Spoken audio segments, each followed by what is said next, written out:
Tuloy-tuloy pa rin ang pagdating ng Certificates of Canvass sa Manila Hotel. Tiniyak naman ng COMELEC na malinis at tama ang ginagawa nilang pagbibilang. Si Luisa Erespe sa detalye.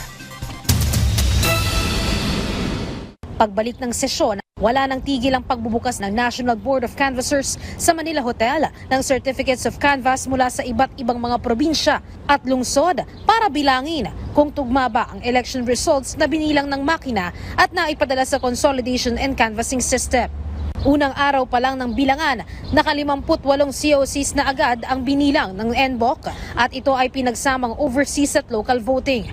Sabi ni COMELEC Chairman George Erwin Garcia, nais kasi nila na matapos ang canvassing at makapagproklama na agad ng mananalo sa Sabado o Linggo.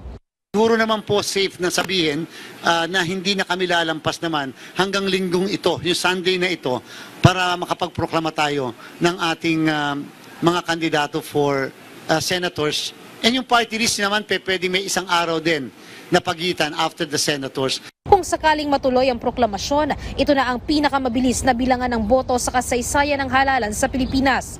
Pero hindi naman nila basta minamadali ang proseso. Sinisiguro nila na malinis at tama pa rin ang ginagawang bilangan. Gusto natin, wala pa rin pong kapalit ang integridad kaysa bilis. Mabilis nga pero hindi naman po pinagkakatiwalaan. Kinakailangan mabilis pero pinagkakatiwalaan.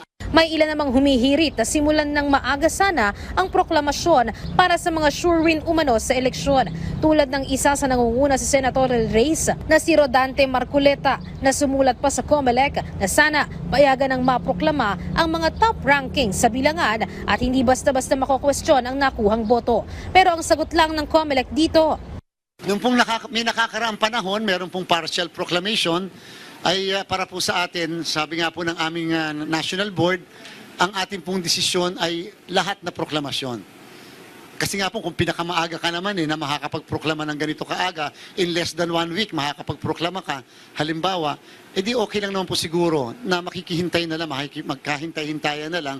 hindi pa naman maisasabay sa mismong Sabado ang proklamasyon sa mga mananalong party list organizations. Giit ng COMELEC, kailangan muna kasi nilang makuha ang kabuuang bilang ng mga bumoto para malaman ng mga party list na nakakuha ng 2% na boto. Luisa Erispe para sa Pambansang TV sa Bagong Pilipinas.